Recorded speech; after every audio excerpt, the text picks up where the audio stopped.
I didn't think I was going to talk about this recent encounter, but now I feel like I should. So here we go.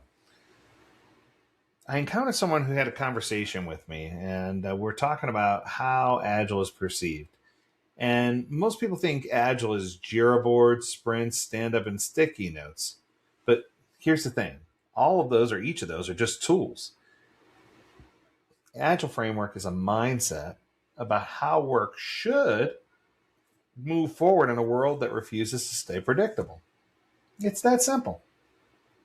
If you've ever worked on a project where requirements changed, deadlines shifted, or priorities slipped overnight, you already know why traditional project management often struggles. But just in case you don't, we'll break it down for you. If you're doing traditional project management, the old school way, you're collecting all the requirements, designing everything, building everything, testing everything to release once at the end. It assumes that everything in the future is concrete, when in fact we all know that it isn't. By the time you reach the last step, the customer decided they want something else. So instead of one big release at the end, if you do Agile, you can deliver small working pieces of increment continually. You learn from real users, you pivot and adjust fast, and that's how modern work survives. So, a little bit of a history lesson. Most people don't realize this. In 2001, a group of software engineers were tired of slow, bloated, rigid project plans. They locked themselves in a room and wrote a 68-word document called the Agile Manifesto. It had nothing to do with tools. It was about how humans work best when things are uncertain. Now, fast forward almost 25 years later, Agile is used not just by software teams, but by marketing, legal, operations, product, and even some remote teams building things. Because what we've discovered is that chaos is universal. So there are four values that make Agile work, and they come from the original Agile Manifesto. It starts with the four values. So it starts with we're uncovering and discovering better ways of developing products and services by doing it and helping others do it. Through this work, we come to value and then come to four values. Individuals and interactions over processes and tools. Good tools don't fix bad communication. Great teams fix bad communication. Agile teams talk. They talk a lot. They clarify questions. They're always following the advice of Vanilla Ice. They stop, collaborate, and listen as often as they need to. Yes? Let's go to number two. Working products and services over intense documentation. Yes? A product that works is better than a plan that is poorly executed. A product that works is better than a plan that looks good and is poorly executed. Agile teams aim for the MVP, minimal, viable product.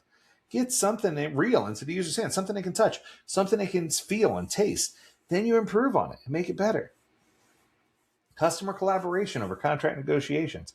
Instead of guessing what the customer wants, Agile teams stay in conversation with them. Feedback isn't an interruption, it's the fuel that drives things forward for the team. Responding to change or following a plan. Here's a ringer. Plans matter, but reality always wins. I'm going to say that again. Plans matter, but reality always wins.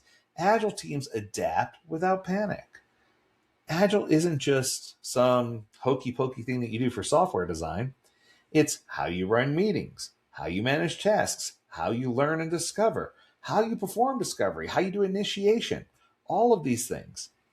An agile mindset means that you're respecting people, communicating clearly, improving continually, shipping something usable instead of waiting for it to be perfect, and being ready to pivot at any given point. That mindset alone won't make you it won't make you like Superman or anything, but it will make you 10 times more effective at work. I think a big part of this is we need to understand how agile structure helps people. Agile, as holistic as it is, gives you a philosophy. The framework within Agile gives you the structure. So, for example, Kanban. Kanban's about flow. You use a visual board with columns like to do, in progress, and done. You limit how much work can be in progress at any given time so that no work gets stuck, and you pull on work only when you have capacity to take on new work. This prevents burnout and prevents chaos. It's super simple. What about Scrum? Scrum is an agile delivery framework, and it focuses on time box delivery. Work happens in short cycles called sprints. Each sprint delivers something real. You plan, you build, you review, you improve, you repeat. That's it. At the end of the day, what this really means, Agile's not so much about moving tickets in Jira as it is about building a system where feedback is fast and reliable, work is visible, the priority stays clear, and changes don't break the way the team operates. That's what leads to high performance. And once you start getting through the mental block and start thinking this way, that's when you start to see success. And that's when you see teams say, we're going forward and we're never turning back. So once again, just to reinforce, Agile's not dead, but the way we do Agile is changing. That's going to do it. I hope you enjoyed this episode. If you have a topic you want us to discuss, learn more at AgileDad.com. I'd love to hear from you. And as always, I encourage you to stay healthy, stay well, and stay agile, my friends. Until next time, do take care. Bye now.